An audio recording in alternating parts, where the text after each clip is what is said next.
पलवल की सब्जी मंडी में काफी समय से चारों तरफ गंदगी फैली हुई है। मंडी और उसके आसपास के कई लोग कई बार मार्केट कमेटी के अधिकारियों से इस बारे में शिकायत भी कर चुके हैं, लेकिन समस्या के समाधान पर अभी तक पहल नहीं हुई है। मंडी में गंदगी का ये हाल है कि गंदगी के कारण पूरे दिन तीव्र बदबू उठती रहती है। आपको बता दें कि मंडी में गंदगी के अलावा पानी निकासी की भी उचित व्यवस्था न होने के चलते दुकानों के आगे गंदा पानी रोड पर भरा हुआ है। बरसात के मौसम में यहाँ के हालात बद से बदतर हो जाते हैं। गंदगी और गंदे पानी के कारण यहाँ मक्खी मच्छरों का प्रकोप बना रहता है, जिसकी वजह से दुकानदार आए दिन बीमारियों की चपेट में आ रहे हैं, जिससे उन्हें यहाँ डेंगू और मलेरिया जैसी बीमारी फैलने का भी डर बना रहता है। इतना ही नहीं, गंदगी के आलम को लेकर के मंडी के दुकानदारों का व्यापार भी ठप होता जा रहा है। दुकानदारों का कहना है कि मंडी के चारों तरफ गंदगी को देख करके ग्राहक भी उनकी दुकानों पर आने से कतराने लगे हैं। वहीं हरियाणा आड़ती एसोसिएशन के उप प्रधान गौरव तेवतिया ने कहा कि मंडी में व्याप्त गंदगी को लेकर के उनकी एसोसिएशन की तरफ से कई बार मार्केट कमेटी के अधिकारियों को लेकर के प्रशासनिक अधिकारियों तक लिखित में भी शिकायत दी गई है, लेकिन बावजूद इसके सफाई व्यवस्था की तरफ अधिकारी कोई ध्यान ही नहीं दे रहे हैं। उन्होंने कहा कि करीब 3 साल पहले मंडी में सफाई को लेकर के एक कंपनी को 1,35,000 का ठेका दिया गया था।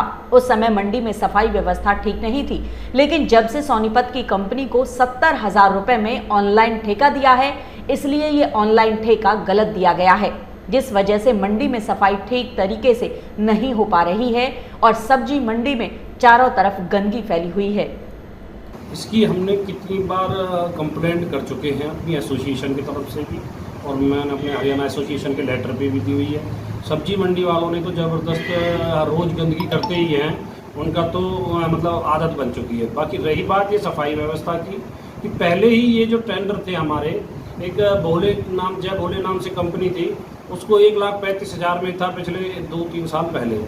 फिर उसका कुछ कम करके ऑनलाइन टेंडर हुआ तो 1,10,15,000 के लगभग हुआ था, जिसमें काम बड़ी मुश्किल से चलता था। अब एक सोनीपत की कंपनी है, उसका नाम तो हमें ध्यान नहीं है, पर बाकी वो हमने बुलाए थे। उसने ऑनलाइन टेंडर करने की वजह से 70,000 रुपये के हिसाब से पलवल अनाज मंडी का ले लिया। जो 1,35,000 में होता था काम, आज वो 70,000 में आधे में हो गया। तो सफाई की व्यवस्था होनी नहीं है। ये सीए बोर्ड ने ऊपर से ऑनलाइन सिस्टम जो दिया, वो बिल्कुल गलत सिस्टम दिया। उसी के वजह से ही हमने उसको बुलाया, हमने एप्लीकेशन दी। फिर हमने सोचा कि भाई इसे ब्लैक लिस्ट हो जाएगा और हम इसे करा दे ख़त्म, तो दोबारा से होना चाहिए। परंतु हमें लगा कि भाई 20 सीजन के बीच में हम इसे कैसे हटाएं, तो हमने इनकी सेटलमेंट कराई है। 20,000 रुपये और बढ़वाए हैं एसोसिएशन ने मिल के। बाकी सफाई व्यवस्था इसके हिसाब से होती नहीं है। इसके लिए कम से कम लेबर का जो खर्चा आता है वो 1 लाख से ऊपर का खर्चा आता है। तो हमारा तो आपके चैनल के माध्यम से यही है कि सेक्रेटरी साहब से भी और अपने ठेकेदार है जो, ये कुछ ना कुछ इसका इलाज करें। बाकी गंदगी के लिए मंडी हमारी बिल्कुल ढेर नहीं, बहुत बड़े बड़े ढेर हैं। आप तो देख कर आए हो, आपने तो देख लिया।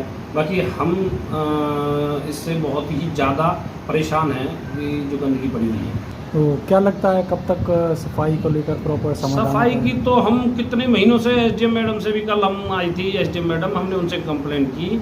उन्होंने बताया कि मैंने वीसी करके सर वो ऊपर से किया है, सीएम सर तक भी पहुंचा ये बात। पर मुझे लगता नहीं है, हमारी सरकार हवा में ज़्यादा है, जुमलेबाजी की बात ज़्यादा है, धरातल पर कोई काम नहीं करती।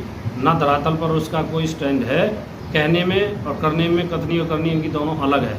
इनको कहकर चले जाते हैं, काम कुछ होता नहीं है। स्वच्छता अभियान को लेकर बड़े बड़े दावे कर रही है सरकार। अब आपको मैं बताऊं, आज ही मैंने सुना था 1 अक्टूबर को स्वच्छता अभियान का वो चला रहे हैं कि भाई 1 अक्टूबर से 10 बजे ये देना वो देना, फ़ोनों में आ रही है, किसी के पास कॉल कर रहे हैं तो उसमें फ़ोन में आती है।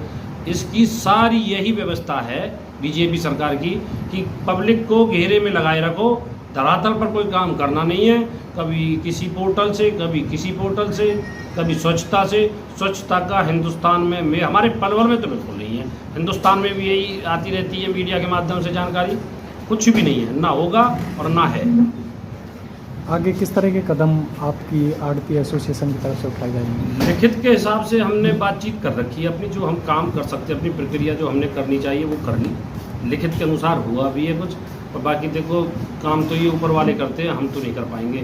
हमने तो शिकायत दे सकते हैं, हम विरोध कर सकते हैं, और आप जैसे सहारा लेकर हम मीडिया का तो काम कर सकते हैं, पर ये होता नहीं है, मुझे लग नहीं रहा